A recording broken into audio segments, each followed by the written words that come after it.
How are you, darling? Here we... Go on. Can I just say something? I've just been stuck in traffic. That's why I'm late, so I apologise. And what I really wanted this evening is to have a really profound philosophical discussion about art. I did not want the usual Norman Tracey show. Okay, well, we won't do it then. We'll talk... Okay, let's do something far more boring. Okay, we'll try to be boring. Let's try to be serious. Tracey, I love first of all, I want to say how much I love your show. And one of the reasons I love your show, it's because you've done quite a long career now. I think you're approaching a kind of midpoint in your career. You've done so many extraordinary and very different things. You write, of course, and literature is a very important part. You are a kind of writer, and I think that's one of the most important facts about you. You've done books, of course. And of course you've done these beautiful neons.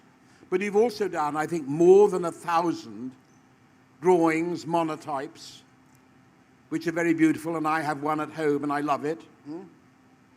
You do installations, you do sculptures, you do paintings, you do these very extraordinary blankets, which are a very original feature of your work. You make films. You kind of connect with fashion when you need to and want to. And above all, I think you're like, Gilbert and George, you're a kind of living work of art. And I think you're consciously all these things, and you consciously do all these things. Yet I think in this beautiful exhibition that you have here in Miami, which I find very beautiful, what I like about it particularly is that in one of these many kind of aspects of your work, everything is there. And that is what I really like, and I want to congratulate you. I am sure everybody who's seen the show will feel exactly like that. Now, I just think that if you were to have, and it suggests that there are many different shows that you could do. You could do a show of monotypes, you could do a show of paintings, and they would all have that same aspect. So can you perhaps talk a little bit about what I call this kind of cosmos of yours that you've invented? Well, one thing that's really interesting is Norman had an idea about 12 years ago, 14 years ago, when Norman was at the Royal Academy. Norman had this brilliant idea that I should have a drawing show with Egon Sheila. And Egon Sheila is one of my favourite artists. He's the first artist that I related to, the first artist I really looked at, apart from Andy Warhol and Lichtenstein, who I learnt about at school. But after that, my first choice was Egon Sheila. Norman had this idea that I should have a show at the Royal Academy, which is my drawings with Egon Schiller's drawings. You weren't a member of the Royal Academy then, and they rejected the idea. Yeah. They actually laughed at the idea. Well, they laughed at the idea. But I'm going to have an exhibition at Leopold with Egon Schiele in 2015. So where did you come across Egon Schiele, for example, as a kind of great artist that you could relate to? Well, anyone who really knows my work or knows me knows that I really love David Bowie. I love David Bowie's lyrics. I grew up on Oh No Love, You're Not Alone, rock and roll suicide, everything. David Bowie to me is a fantastic artist, musician, writer, creator, and I really loved his Lodger album, the front cover, and a friend of mine said, well, that's just like taken from Egon Schiele. And I went, what's Egon Schiele? And then I went to the local bookshop in Margate, found a book on German Expressionism, and there was one tiny, tiny picture of Egon Schiller's work. And that's what got me hooked, not into art, but into something which I could relate to, which meant something to me. And is it because, do you feel yourself, this thing about the man and the woman, you're very much a woman, and the womanness in you is absolutely essential to your work. How do you see Sheila as he relates and how he describes women and how he describes men? Because you don't describe men very often. No, because I don't think about men that often. I don't. I really don't. I am somehow singular, and I have been for most of my life. There's one thing Egon Schiele does really well, is he sticks his fingers out to the world. And all the pictures of Edgar and Sheila, like this, are very, very interesting because it's about female masturbation. And he was trying to relate to women as much as to men. And that's one thing. He was talking about the feminine side and about emotion, same as Van Gogh was, the same as all great artists are. It doesn't matter whether you're male or female. It's relating to the psyche, to the energy, and how it feels. Do you think Munch did the same? Yeah, Munch, he was the king of it. He was fantastic. Munch is my ultimate all-time. When the Scream went missing again, I had so many phone calls and people were going, Tracey, it's Sotheby's room, said, Tracey, where have you put it? You know, where is it? Christy's going, we need it back, kind of thing. Munch is my favourite artist of all time because he works with emotions and openly and embarrassingly so. There's nothing wrong with jealousy as long as you're not proud of it. There's nothing wrong with fear, nothing wrong with anxiety. It's an expression that we hold and we feel. Or even syphilis. I mean, he did the most extraordinary picture of a syphilitic child. You know that painting? Yeah. Which we had at the Royal Academy in 1979. Did you see it then? By any chance? Well, do you know what, Norman? When you were quite middle-aged in 1979, I was just like leaving school. I suppose there is 20 years between us. But I mean, you've kind of come an incredible long way, and you've got a lot of art history in you. I mean, another artist that I've never seen you mention, but I'm thinking about you in the last few days, that I feel relates to you, is also Giacometti. Do you like his work, for example? Yes and no. I don't like the well-known pieces of Giacometti. I like the smaller, more really discreet pieces. I don't like the tall pieces. I like the small reclining things which people don't know about. And the kind of more surrealistic works? Yeah, definitely. Because you're beginning to make works that obviously they're to some degree inspired by another artist we could talk about, who's clearly you've had a relationship with in a certain kind of way, not as far as I know, anything other than a kind of intellectual relationship, and a kind of artistic relationship, namely Louise Bourgeois, and that is somebody I think we should talk about as well. Tell me a little bit about how you came to Louise Bourgeois, how you met her, how that all worked. It's a brilliant story. My gallery in New York, Lehman Morpin, every time I do a show, if I've been really good, they give me a treat. If I've been really bad, they just want me to get on the plane and leave the place, okay? But I've been quite good this time. And they said, Tracey, what do you want? Well, actually, I hadn't been good. I'd been really upset about the party and wasn't happy about it.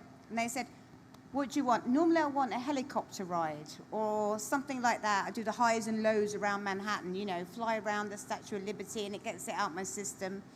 But this time I said, I want to meet Louise Bourgeois.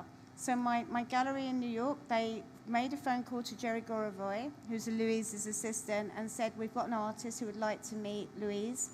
And Louise said yes. So that's how it all happened. And I can't believe it. It transformed my life. So you met her, and I mean, you've even made works together with her. So how did that all come about? I mean, you need to have an artist of her kind of distinction needs to have great confidence in someone like yourself to want to make works together. So Caroline Anish in New York, who makes edition, one of the best edition people in the world, she wanted to work with Louise, and Louise was like, oh, only, you know, if it's interesting or different. And then they come up with the idea of the collaboration, and Louise said, yes, definitely. And then me and Louise worked on this brilliant collaboration, because Louise gave me a set of prints to work on, and I was so nervous about it. For 2 years, I couldn't even touch them. And I kept apologizing to Louise. I kept saying, like, I promise you next time I'll do it. And then Louise said to me, she did her half. She said, you've got all the time in the world, which is true. And the collaboration I did with Louise, I love it. It's brilliant, because I wanted to make something which didn't look like Louise and didn't look like me, but looked like one person. But was she somebody that you could have a lot of conversation with, or did the thing just happen almost without conversation? No, lots of conversation. And no, the work happened without conversation, but we had lots of conversations about other things. Do you remember these conversations?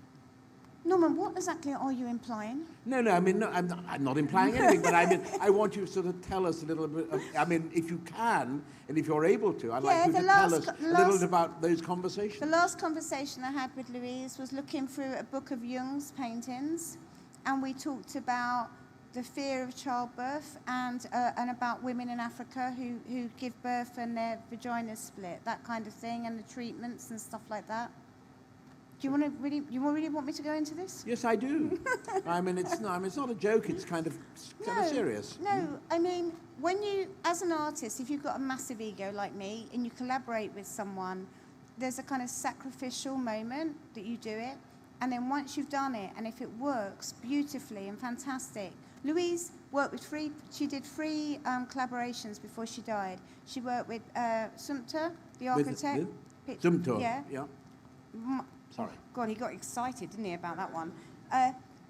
Gary Indiana, writer, and myself, artist. And I think there was something she was like laying down. And the thing is, for me, working with Louise, and she was 95 or whatever, when I started doing the project, I feel like I was holding hands with history. Louise knew all these artists, you know? From going back to the 1930s. No, because Louise, like, she'd met them when she was like 30, and they might have been like 80 years old. They were coming from another century, 2 centuries ago. So which artists what excited you? What did she talk about? Which artists? I know this because there's a fantastic exhibition at the Baylor Foundation, which was Louise Bourgeois, and not her contemporaries, but Louise Bourgeois, an artist that she was influenced by. So you had everyone from Leger to Monet, and you could actually see all these fantastic connections. It was brilliant. And so you were kind of, with her, you felt you were holding hands with history. Yeah, I'm holding hands with history, yeah. And when I'm old, hopefully I'll do a collaboration with a young upstart, middle-aged upstart like myself, and be holding hands with history. Oh, wonderful. That's fantastic. So I wish we had some pictures of those, but I think there may even be some works in the fair which are, as it were, collaborative works, which I think you can find. I think I saw some somewhere yesterday, maybe even at your gallery. Is that right? No collaborative works at my galleries. Everything you see at White Cube, everything you see at Lehman Morpin is 100% Tracey. And have you kept any of these collaborative works that you've done? Have you collaborated you've collaborated obviously with your contemporary Sarah Lucas in your time, but have you actually worked with other artists in this way? Yeah, well, actually at the moment I'm working with Daniel Silver in London, and I'm working with Scott Lionwall in New York. I'm working, and not everyone's artist, but it's like a kind of a mental aspect or a different thing. And Daniel, I've picked him to be my artist that's showing with me at White Cube in London in October. That's going to be, that'll be beautiful. We look forward to that. Now tell me a little bit about the cities in your life, and I suppose Miami has become a city in your life. And how would you compare Margate and Miami, because there are kind of strange affinities in a way, because they're both cities which live in a strange past at one level, which have kind of very poor aspects to them, but also have, they're cities by the sea. If you like, is Margate Miami by the sea without the sun? With Margate without the sun? Are you crazy? Let's talk Turner. If Turner could have flown to Miami and seen the sunset here, he may never have left. But instead, he was shagging Mrs. Booth, and he was happy in Margate. Booth, yeah. Margate and Miami have got a few things in common, right? A, they've got me in common. B, they start with the letter M. They start with the letter M, well done. And A, the next letter. No, it isn't, is it? Miami's M-I, yeah. Just checking. And but it has the most beautiful, Miami has the most beautiful, fantastic, incredible, sexy sunsets almost in the whole world apart from Margate. And that's because you have the intercoastal, so that the sun is setting behind the sea, right in front of us. So when the sun sets, you have that great, giant, orange, fantastic glow. And that's the same as in Margate, whereas anywhere else, when you see the sunset on the west, it all sets on the west, you only see a tiny little sun that goes down. But because the water's so close, and we're on the east and we're facing west, it means you have this fantastic, illuminated, glorious sunset. And if you're really clever, if it's really lucky, you have the flash of the rainbow that goes across the sea. So you won't just have orange and yellow, you will have every colour in a prism that comes across the sea. Margate and Miami have that in common. And any great artist in the world will relate to that and understand that. Have you ever painted? I mean, you paint yourself. You write about yourself. Your art is essentially about yourself, Tracey. Have you ever been tempted to paint a sunset? I did. I painted, I wish I had a photo of it. I painted a massive Margate sunset, and then I just painted a big figure, female figure on top with her legs wide open with the sun setting. Sounds a bit crude, and then I got rid of the figure completely, and it's probably one of the best paintings I've ever done. Have you still got it? In my dreams. In your dreams? No, that went a long time ago, yeah. But I mean, I'm trying to picture it because, as I say, the essence of your art is the description of yourself. This is one of my favourite paintings. No, can we go back to that last one? Yeah. This is one of my favourite paintings I've ever done. It looks too small and squat here, but it's actually about 9 foot by 6 foot, and it's a painting. It's I was asked to be in a show. Actually, it's another collaboration idea. I was asked to be in a show about Edgar Allan Poe, and my subject was the black cat. Has anyone here read The Black Cat? Yeah. Yeah. Does anyone know how much I love cats? We all know how much you love cats. Can anyone imagine how freaked out I was reading that story? And the whole thing was about love and about having too much love and not being able to deal with it. And when he actually stabs his cat in the eye with the penknife, I actually screamed and threw the book across the room. And Edgar Allan Poe is heavy, dark, almost evil, but to have that kind of fear of reading a book, reading to me is I'm more turned on by reading than anything in the whole world. And from reading this story, I was supposed to make a piece of art out of it. And in the story, I shouldn't kill it for anyone who hasn't read it, but it turns out that he buried his wife behind a wall alive. I represented Britain in the Venice Biennale, and it was probably one of the strangest art experiences I've ever had that I didn't really enjoy. And afterwards, I felt like I died. And so I wore my favourite black giant Westwood ball gown in Venice, and this is a painting of me in Venice, how I felt. But what's interesting about this painting, which every painting I do, there's usually 5 or 6 paintings underneath, and one of the paintings behind this is a woman on her knees like that, and there's an arrow going up her arse, and it says, "There's some things in this world I should never do." And with Harlan Miller, when I did the collaboration, because he was the curator and we worked together, he came to my studio. I was going to Australia. The next day, I had 12 hours to paint this painting.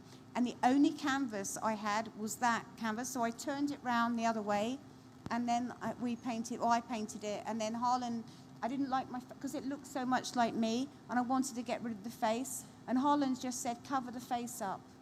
And that's what we did. And a lot of my drawings have no face. There is no personality. It is every woman.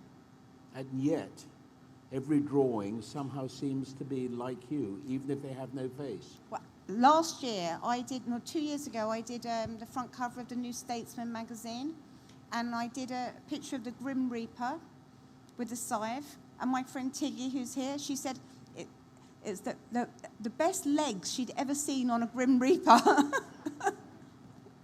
So another artist, speaking about Edgar Allan Poe, that we could talk about, I suppose, is Manet.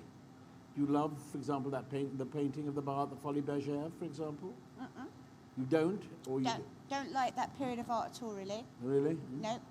Even though there's a kind of, and Manet does wonderful black drawings, as it were, that you probably know. That's not what Manet is known for, and it's sad, but I really don't like that period of art history at all. I don't relate to it in any way. It's too soft and too pappy for me. I know it's your thing. I know that's his love, right? So we can talk about Manet or we can talk about me. It's up to you. No, we'll talk about you. We'll talk about you. I'm just interested in the artists that you love. And it's wonderful that you love Munch so much, for example. Well, It's not quite so obvious when you look at the work at a certain level, because Munch is, if you like, is quite a broad artist. He paints very broadly. He paints with a lot of colour. Colour is not one of your big things, is it? Or do you think when I was at the Royal College of Art, my tutor was Ken Kiff, who was an amazing colourist. And I was so thrilled one day when he came to see me. I said to him, look, I've done a painting with 127 completely different colours. And I'd mixed every single colour myself. It wasn't a good painting, I've got to say, but I learned a lot about colour and mixing and everything. And in life, there's a time for colour and a time not for colour. And if you can say as much as possible with the least amount as possible, that's the best way to go, I think. So, but your expressionism is essentially an expressionism either of words or of line. Would you agree with that? It's the action of my hand. But do you ever want to have a broad brush of paint? Can you imagine that? Or do you have that? No, because when I was younger, we could talk about Matisse a little bit. Mm-hmm. I read that Matisse would work with a brush that was like 6 foot, a long brush. Particularly at the end of his life. Yeah. And I then went and got a paintbrush and put it on a piece of wood, and it was brilliant. It meant that it was like doing a tiny sketch, but you could work on a giant piece of paper. It's all proportional, it's all development. But I think one thing about painting is it's anyone who hears a painter know what I'm talking about. It's exhausting, mentally, physically, psychologically. That cliche about the blank white canvas, there is nothing more true. Because it is scary. It's scary, and you have this kind of dialogue, this discourse with this whiteness that you have to take on, and the whiteness is so. I would love to have been the greatest minimalist artist in the world, but there we go. But what is the difference between painting and writing, drawing and writing?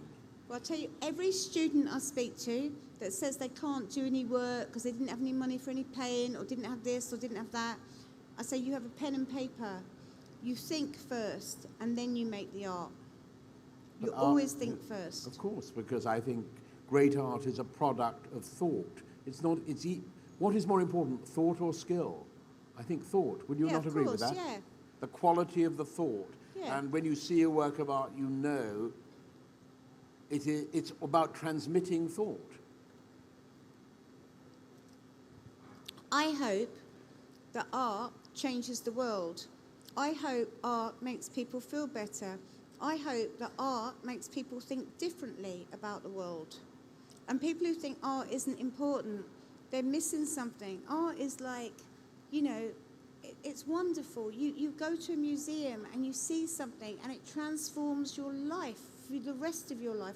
That little Edgar and Sheila picture I saw in the bookshop in Margate changed my life. That's very beautiful. So when people go and see your neons here, which they have done, and I was watching them even at the opening, and I was watching young people at the opening too, and I could tell that you were able to say things through your neons, and you are able to say things through your drawings as well, that a lot of people and have thoughts which a lot of people are scared of, and you make the thinking, your thoughts, transmit themselves to the viewer, and they perhaps feel more comfortable. Would you think that was true? Yeah, but Norman's known me for a long time. I'm not afraid, am I? Fear is not one of your... But at the same time, you seem to be frightened of certain things, but you're happy to express your fright. I'm happy not to have a secret. I'm happy to be living in the world. I'm happy to express myself. What I'm not happy about is feeling trapped or manipulated or bullied or anything like that. That is usually when I react badly, when I'm in that situation. When has that happened most painfully to you? I think for everyone it happens almost every day. Is it in love especially? Because, again, one of the big subjects of your life is love. And what's the relationship of love and sex for you, Tracey? Very, very different. I love my cat, but I've never had sex with him, okay? Uh-huh. So is sex a kind of necessary thing, or is it a thing you can now live without? Or is it a ghastly thing? Is it a beautiful thing? Is it all these things? Norman and I had a great conversation, this is about 5-6 years ago, about do you ever look at yourself in the mirror? And Norman's answer was, no, I really don't. He said, you? And I said, of course I don't. There comes a time in your life when you realise that when I was young, sex was like all I thought about, not worse, it's what got me up in the morning, it's what sent me to bed with whoever I wanted to go to bed with. It was what kept me going.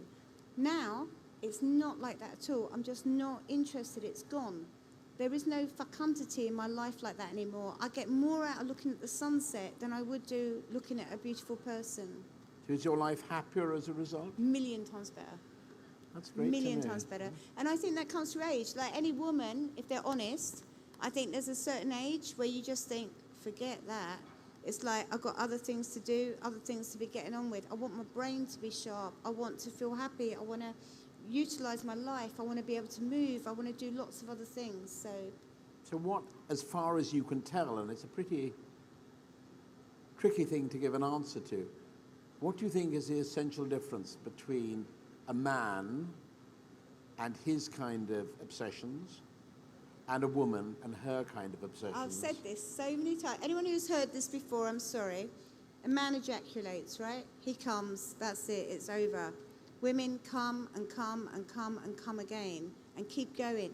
So a man's peak in his career is usually when he's around 40, but for a woman, just keeps going, just keeps going. I'm learning something.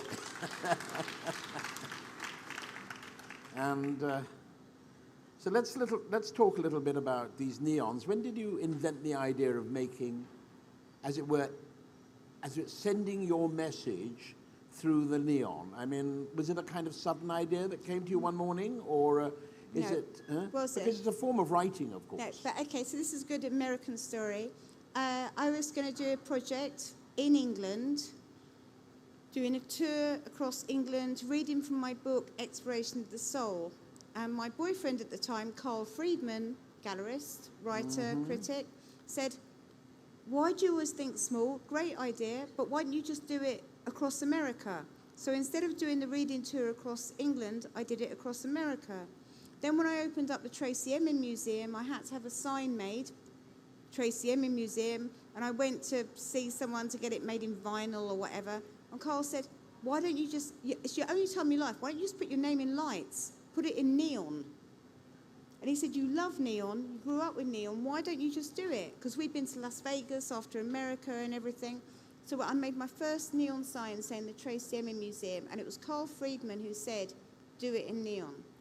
And that was it. And I'm telling you, what a genius idea it was of Carl's. Fantastic. But on the other level, any artist that's worked in neon will know it's not that easy. It's technically so difficult and so complicated. And I'm going to say, it sounds ego, I have very unusual handwriting and quite beautiful handwriting. Quite special handwriting. Special, yeah, it's a good I word. agree. I mean, that's one of the most beautiful things about you, I think, is your handwriting and the way it relates to your persona. And I think part of that handwriting is because I left school at 13. I learnt to write, but I didn't learn how to write how everybody else writes. I left before you were supposed to do that. So I inherited my family's hand, how my family writes. I still write with italic letters. I still write joined up, and it's unusual. And I write far more than I type as well. Well, I mean, Dan Flavin does his lights. Jeff Koons does his lights. But actually to find an equivalent, as it were, to get your handwriting right, who does that for you? How is it done? I mean, how does your handwriting get kind of, how do you authenticate your handwriting through neon? I don't want to get too technical, but how we did it It is interesting, though, to know. But how we did it in the old days is I would write something, and then we would blow it up by hand, and we draw the letters by hand, bigger, and which really took a long time. And now, because of computers and everything, we can do it. But my neon guy that I work with, Kerry, in London, been working with him now for 18 years, and there's a few other people in the world that I work with, but Kerry's the main specialist. He's now become the main neon person for art, probably all over the world. Everyone's neon. And it looks easy, it looks effortless, but it's not, because it's blown glass, and it's bent glass. And that is like a drawing. A lot of neons you see are actually made in a factory, and it's just like factory made. But this is the old-fashioned skill and craft. And Kerry, who I've been working with 18 years... Where did you meet him? Where did you meet? How did you find him? I mean, to find somebody like that is not that easy. This is a great story. Kerry has his place is in Spitalfields, where I used to be in Spitalfields, where I live now, which on is the corner. Sort of in the East End of London.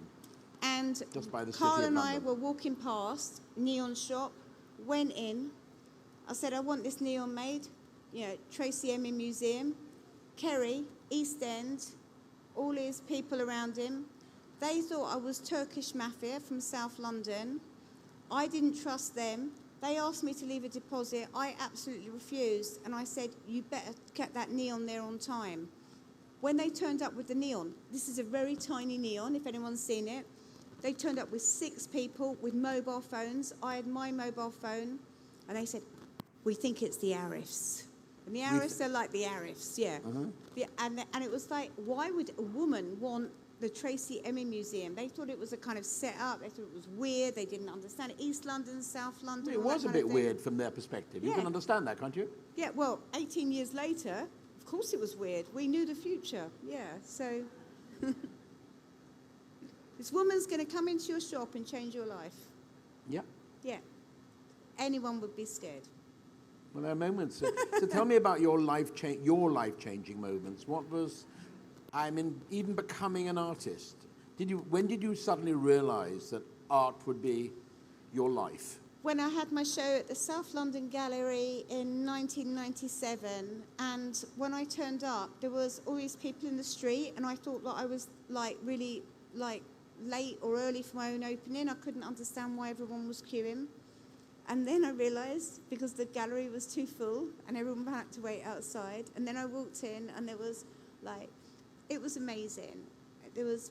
People were celebrating what I'd made, and I thought, wow, I think I can do it. I might be able to do it.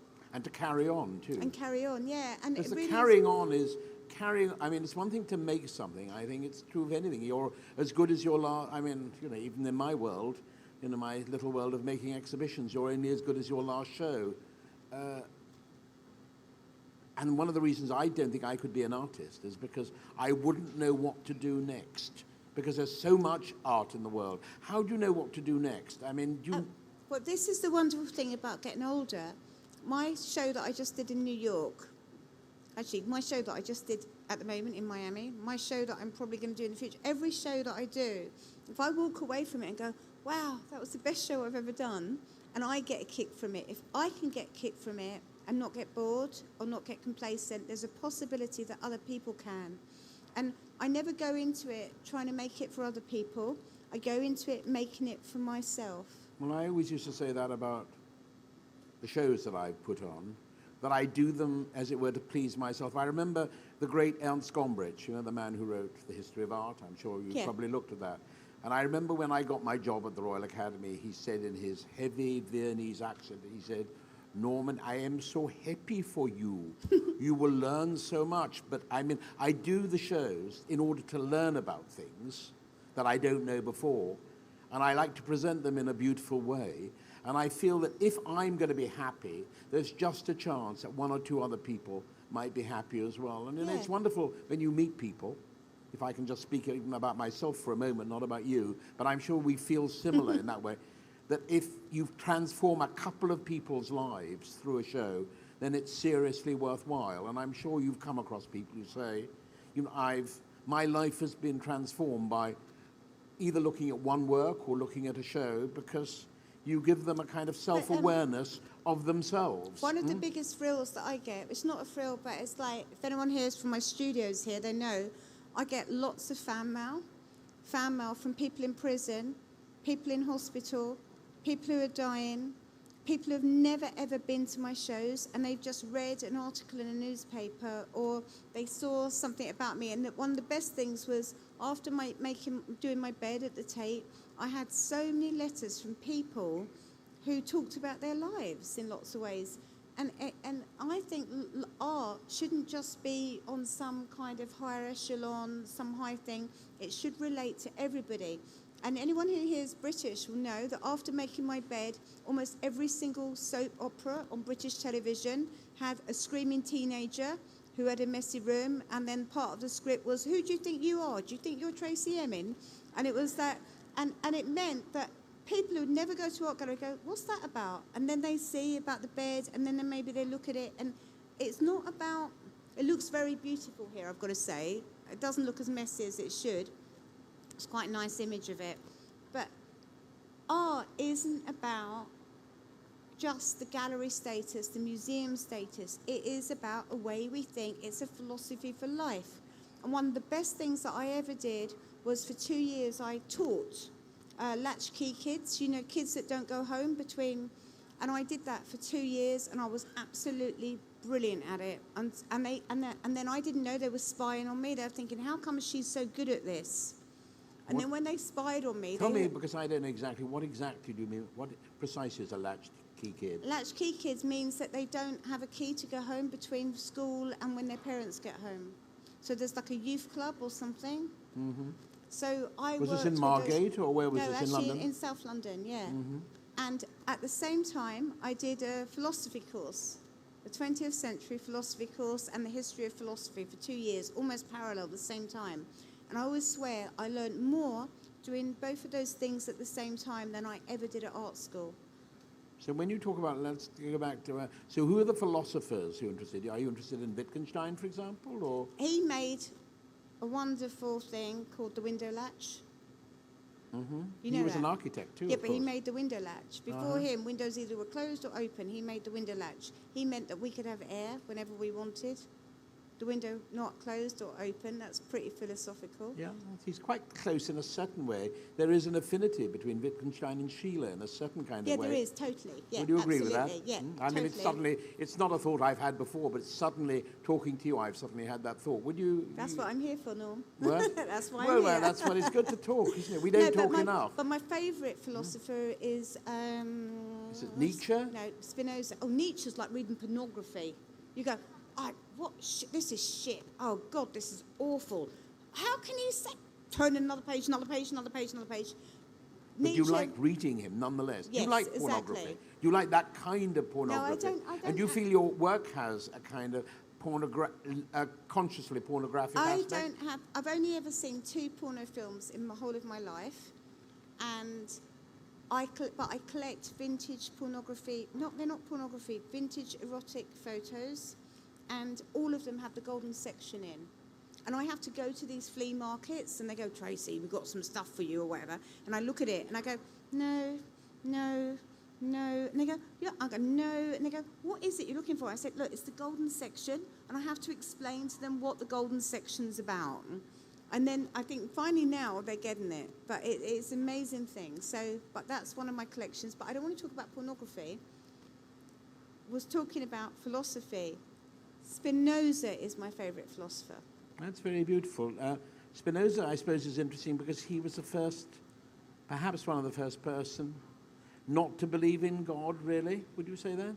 He was so religious, it was incredible. So religious, it was incredible. But somehow he had doubt too, didn't he? He had doubt, and also he was a glass grinder. And all he did was try to make mirrors and glass. So it was kind of odd. He was always this person that was trying to see another way. And you think about that in those days. In that time, in the 17th century, at the time of Rembrandt, of course. Yeah. So how did you come to, because you were saying you went to a course on 20th century philosophy. How did you find Spinoza? Because I did the history of philosophy as well. Where did you do that? It was a tiny little Birkbeck college course that I did. Birkbeck being a kind of quasi-open university in London, a rather extraordinary place in London, which brings university, allows anybody to go there. I mean, it's a kind of socialist university in a way that was founded, I think, at the beginning of the 20th century. Is that right? Yeah, and it was made specifically for people like me that could never probably ever get into. Mind you, I've now I've actually have a PhD in philosophy now. Really? Yes. You're Doctor, Yeah. not only Professor Emin, but you're Yeah. also Dr. Emin. Yes, are I you? am. Yes. How fantastic. Hey, but above that, above and beyond, I'm actually Commander Emin. Commander, French commander? Or? No, CBE, Sir. Oh, yeah, Sir Norman Rosenthal, please, everybody, yeah. And commander of the British Empire. Yes, I am. Isn't that right? Yes, I am, yeah. It is very funny. England is a funny country. England is a funny country, isn't it? And we are both incredibly surprised to be where we are, don't you think, in the world? And we've had, is it more, I mean, basically we've also had incredible luck, haven't we? Because neither your parents nor my parents could have possibly imagined what was going to happen to us. No. And I mean, your mother is your mother still alive? Yes, she is. My dad died. My dad died a few years ago, but my mum's alive. So your mother must be 85. Is she very happy for you? And did she enjoy your success? My mum is so proud of me, and she's so excited about my success in Miami, and she wants to come here. So I'm trying to organise some kind of cruise thing for her to come to New York and then to Miami. My mum needs to come to America because I think America would like my mum a lot. So Fantastic. Yeah. But would she talk about you, for example? Would she like to be on this platform to talk about you? Well, I don't know if it's What Tim. kind of person is she? Is Tim Marlowe here? Tim? He's not here. God He damn is him. here. He said he was going to be here. Tim's there. Well, there was a time in Edinburgh when I did my show in Edinburgh, and there was a talk, and it was probably the same amount of people here, and Tim was supposed to be interviewing me like Norman is, and I was really, really not well, and I'm not a hangover. I was actually unwell, seriously unwell, and I couldn't go. And for the first half an hour, Tim, my mum in the audience, heckled Tim, and Tim talked to my mum, and then suddenly I made a grand entrance, didn't I? But my mum had held court for the whole time. So, How beautiful. Huh? Yeah, it was very funny as Is that well. recorded? No, I don't think so. In life, we don't need to record things. We just need to live a bit more, don't we? And we need to remember too, don't we? Yeah, definitely. Memory is a very important thing. I mean, do you think your works too are kind of souvenirs of your experiences? Well, yeah, definitely, because my first show at White Cube was, my major retrospective, which was all my memorabilia. So everyone knows me, I'm very sentimental. I try to keep almost everything. And things that are special to me and moments that are special, I want to record and remember. At the moment, I'm making a piece of work, which is like, sounds a bit boring, but it's like over 30,000 photographs from the last, 5 years. 30,000 Yeah. photographs. And how, I mean, where are they from and what are you going to do with them? How They're going to just be shown in boxes, and there'll be security people all the way around, and you can put gloves on and you just flick through them, and it's like a diary of my life for the last 5 years, but with photographs. But are you going to is this going to be a kind of like a crazy big book or? No, it won't be a book, it's just that one piece of work. That's it. So there's like benches and tables, and you just go through and just, who's interested in my life? Everybody's interested in your life. I mean, that's what you've made possible, Tracey. No, but that people want to be interested in you and your life so that they can relate their experiences to your experiences. In their own life. And that's like the tent. When I made the tent, people say, who's interested who I've ever slept with? But it wasn't about having sex. It was about intimacy. It was about moments. And one of the best compliments I ever got when you could go inside the tent was someone came out and they said they thought about everyone they'd ever slept with. And it's not about my life. I'm just a filter. I'm an artist. It just comes through me and it must go out into the world afterwards. And when you look at your own work, do you feel it's by you, or do you feel it's almost like a thing that is there? Well, you know the answer to that. It's like divine intervention. My life, let me name drop. Everyone's read Interview magazine this month. Joan Collins just interviewed me, the Dynasty star. Oh, is she still around? Joan's my mate, yeah. Really? Yeah. She would have been here, but she's anyway. She used to be in London a lot. And I'm going to quote Joan. Joan said, it's funny, isn't it? How hard lucky people work. When you people say, God, you're lucky, and don't they? Lucky people work exceptionally hard. My children call me Lucky Norman. But you are lucky. And I am lucky. I have been lucky. I'm not sure whether I've deserved my luck. You feel you've deserved your luck? Now, work for it. Work really hard, and everyone should work. And I think Nietzsche somewhere says something like, luck resembles the person. Do you think that's true? Yep, because the weather, anyone from Miami, hasn't the weather been awful, terrible last 2 weeks?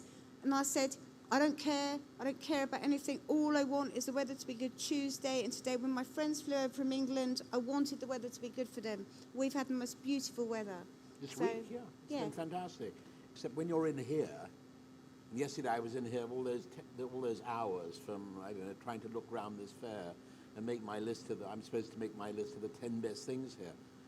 And God, there's a lot of shit here, I'm isn't number there? one, Norm. You will be number one, don't worry. The 10 best things in Miami, you'll definitely be on the top of there's no question you'll be on the top of the list. Should we ask people some Well, I have questions? seen some beautiful things, but I mean, sometimes I go to a fair like this and I say, if I could put 95% of the stuff in the fair on a bonfire, the world would be a better place.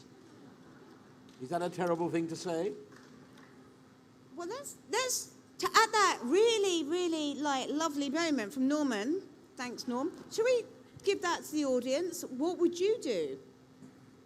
Have they got any questions? Yeah, I think we should ask them that. Before Norman remember, we need to turn the lights on so we can. can see the... Is there any way we can turn the lights on so we can see the audience a little bit?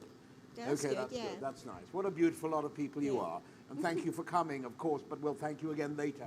But if there are some questions, I've asked a few questions, maybe... Have they been reasonably intelligent, or has it been a kind of normal... It's been okay, has it? So anyway, some interesting questions for Tracey, please. Interesting, serious questions for Tracey. Tracey the philosopher, please. Professor Dr. Tracey Emin. Commander. Philosopher Queen.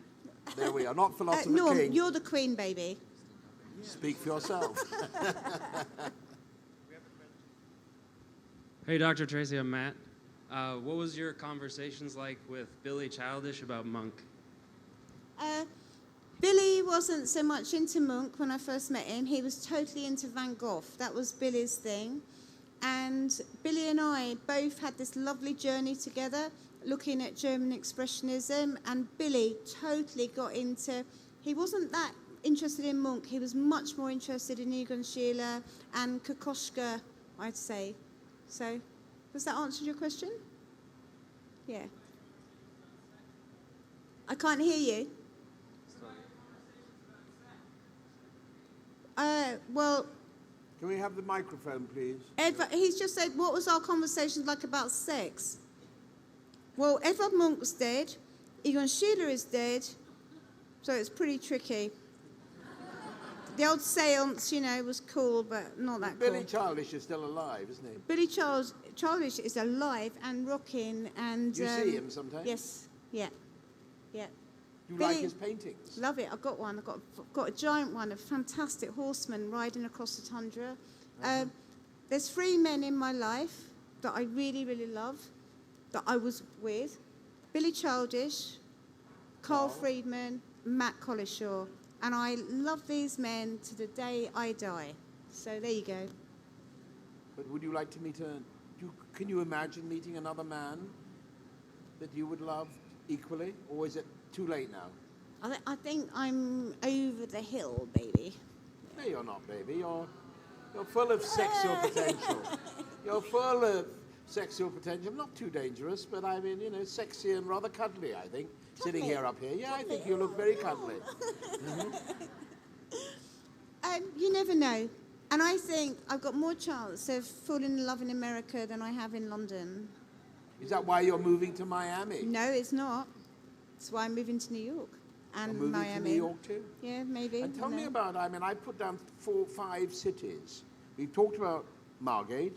We talked a tiny bit about London and New York and Miami. But what about Istanbul? I remember once meeting you in Istanbul. That was brilliant. That was fantastic, rather wonderful, yeah. wasn't it? And, after all, we went and saw the Whirling Dervish, didn't we? What one? We went and saw the Whirling Dervish. Yeah, exactly, yeah. With my dad. It's just Brilliant, accidental. yeah. There was Tracey in Istanbul, and I don't go there that often, but it's very beautiful. And there is, of course, this Turkish Eastern aspect of you, and you find that, is that important in your consciousness? I always say to people, you know, I'm half Turkish, and they say, what half? I say the bottom half. You know, it's like I'm not Anglo-Saxon, and that's why I think I really like Miami. It's so mixed up, it's so crazy. It's like nowhere else I've seen in the world here.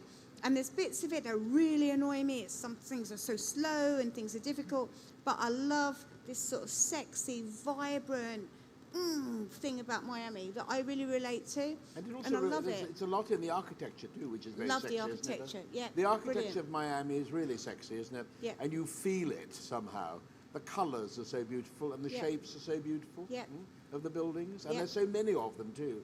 You know, sort of grand houses, but also very simple little houses, which have this kind of feeling right the way through. It's kind of rather brilliant in that Do way. you find yourself saying, oh, look at that tiny house, and actually that tiny house is probably the size of this room or something? But going back to Istanbul, my dad being Turkish and being a bit of a Casanova, my dad had 23 children. My goodness. And if anyone thinks that I suffer from abandonment issues, think about it, right? Okay? That's worse than Lucian Freud, isn't it? Or better. Better, that's what I was about to say, yeah. And are you in? So you must have lots of. You obviously have lots and lots of brothers and sisters. I do. And are you connected to them in some way? No, my dad said to me, he's got 23 children, but only five, what's the word? Legals or whatever, yeah. Not legitimate, but I mean. No, not legitimate. That's not. But where are they all? Do you know? Do they come to haunt you ever? Do they write to you and say, I said to my dad, help me? No, this is really important. I said to my dad, you should give me their names, because that's really important. He said, why? I said, could you imagine waking up sleeping with your brother if you didn't know? It would be awful. But did you have good conversations with your parents? Do you have good conversations with your parents? Brilliant. My mum and dad, they weren't around for me a lot when I was young, but in a way, my dad was around for me for 10 or so, 15 years before he died, and my mum now is constantly there for me. I bought my mum an iPad for her birthday. She's 85, and she's sending more emails than anyone in the world, taking photos, everything. It's brilliant. And sometimes in life, it's not, your mum and dad are there for you when you need them, not when you don't need them. And what I love is, like, in one of my books, I think Strangeland, I thank my parents for giving me the independence that I need to be the perfect person that I am. So. And when did that? Well, let's have some more questions, please. We've only had one question. I'm sure there must be many, many more. We have one here. Because Tracey is a great person to ask questions too. And her art kind of asks for questions. Oh my gosh. Gloria Fieldcamp. Can we see you properly? I have a question. So how being a member of the Royal Academy has sort of influenced your work, or has it changed anything for you? I've actually, being a member of the Royal Academy hasn't really changed that much for me, apart from the fact that I have to go to a lot of meetings and I have a different kind of social life. But one thing I have managed to change is that I make these little mugs and cups with a picture of my cat on, and they sell in the Royal Academy shop, and all the money goes to the students. And the Royal Academy is fantastic for one thing. All the students are financed completely by the Royal Academicians, and they have beautiful studios in the centre of London, and they do not have to worry financially at all, and that's a rare thing. It's the only free art school left in England, and it's the only 3-year course as well. Yeah, it's a 3-year course, and, you know, it's amazing. And the Royal Academy is actually set up in the 18th century. And the reason they set up the summer exhibition, this famous, was actually to finance the students. I mean, that was the sole and strict purpose. Anybody here who's bought any work from the summer exhibition and the Royal Academy, 30% of that goes directly to the students, 30% of it. And every year, I do about 4 or 5 prints. Sometimes I send a painting in, but I do 4 or 5 prints, and they all sell out. And the fact that 30% of that goes to all the students is amazing, because I probably finance like 15 students or something. It's brilliant. So it hasn't made a difference to my life, but it is making a difference to students' lives, and that's what's important about the Royal Academy. And what Norman just said, that's why it started in the first place. That was its raison d'etre. Yeah. Another question, maybe. Somebody over there, a hand going up, and female hand, I think. So Good. your work is like very provocative, and when you won the Turner Award, there was like a huge... Can you speak up? Sorry. Oh, sorry. Your work is very provocative, and like the Turner Award, like there was a huge thing about it. But then alternatively, like David Cameron collects your work. So I just sort of wanted to see if you could articulate how it feels to have like people alternately like loving and sort of like being against your work, and it being like mainstream, but then... Okay, so David Cameron, who's the Prime Minister of Britain, does not collect my work. As the Prime Minister, when he first became Prime Minister, usually the Prime Minister will have a portrait made, and it will be hung in 10 Downing Street. And David Cameron didn't want a portrait, he actually wanted a piece of my work.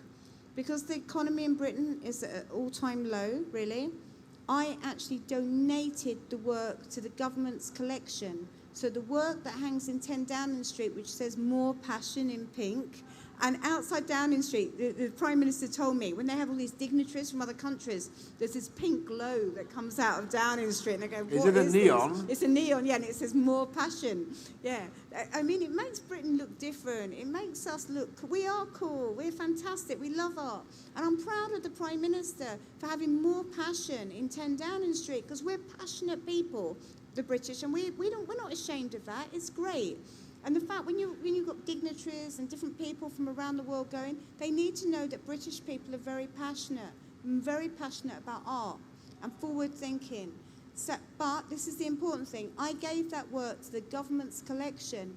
So it doesn't matter whether David is Prime Minister, it doesn't matter which party is in control. That work belongs to the British people. And that work will be hung in a library, different places or whatever, but at the moment it's hung in 10 Downing Street. And David Cameron did a great thing. He forgo his privilege, and he understood that we give it to the nation, because art doesn't matter about politics. Art should transcend all of that, and it should bring all of us together. And it's really, that's what art's about. Yeah? Yes, absolutely. Politics is another thing, though, isn't it? Yeah. Is politics an important thing for you, Tracey? I've just been told we got an Edgar and Sheila moment. We've got 2 minutes before we leave the auditorium, so... Really? 2 more questions, then, for quick answers from Tracey. And then, by the way, there's some books. There's the beautiful book of the catalogue. I don't know whether Tracey's going to be able... If you buy the book of the beautiful show with the neons, maybe she'll sign them. I'm not sure, but maybe she will. We'll try and get her to sign some catalogues for members of the audience. We have a question here. Please. Hi, Tracey. I just want to thank you for speaking and say that your neon "Trust Yourself" is something that I saw and changed my life, so I can attest to that. But my question, I know it's very heady, but I feel your work straddles both this focus and passion and vibrancy and expressiveness with your neons, a certain loudness that commands space. But then you also have your drawings to me feel very lonely and kind of like centered in this desolation, or this maybe, or to me I kind of connect with this expressiveness of feeling sad. I'm wondering where you feel you have most you feel more creative in a moment when you are in a moment of sadness, or in a moment where you feel like an unbounded joy? A moment of sadness, I'm probably crying. Yeah. In a moment of sadness, I will have a profound thought that will keep me going probably for 5 or 10 years. And if I'm really honest with myself, I am not that sad. I actually have quite a great life. And sometimes I just feel a bit sorry for myself, and I'm a bit useless. And I need to buck myself up and get on with everything. And I'm writing a book at the moment called The Vanishing Lake. And The Vanishing Lake is about getting old and being alone and looking back on my life.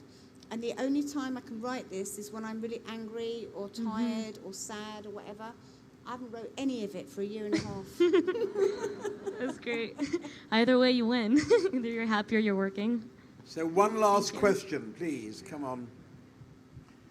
Over there.